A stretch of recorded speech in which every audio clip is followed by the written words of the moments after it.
गुटगुटीत बाळ म्हणजे हेल्दी बाळ आणि बारीक बाळ म्हणजे कमजोर बाळ, असं तुम्हालाही वाटतं का? तर आजच्या या व्हिडिओमध्ये आपण हाच फार मोठा गैरसमज दूर करणार आहोत.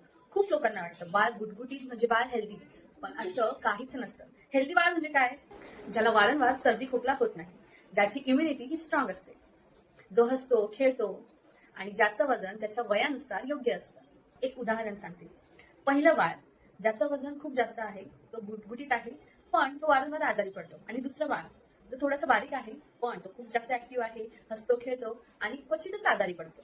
मग या दोन्हीपैकी कोणतं बाळ हेल्दी बाळ आहे? आणि पॅरेंट्ससाठी महत्वाची गोष्ट म्हणजे आपल्या बाळाला इतर बाळाशी कम्पेअर करणं टाळा. त्याला प्रत्येक बाळाचा ग्रोथ हा वेगळा असतो. काही बाळ नॅचरली गुटगुटीत असतात, तर काही बाळ नॅचरली बारीक असतात. आणि कम्पेअर करण्यापेक्षा तुमच्या बाळाला बॅलन्स डाएट द्या, त्याला वेळेवर झोपी लावा, त्याची स्वच्छता मेंटेन करा आणि डॉक्टरांनी सांगितलेला ग्रोथ चार्ट नक्की फॉलो करा. जर तुम्हालाही हा व्हिडिओ उपयोगी वाटला असेल तर व्हिडिओला लाईक करा, शेअर करा आणि अशाच माहितीसाठी चॅनलला सबस्क्राईब करायला विसरू नका.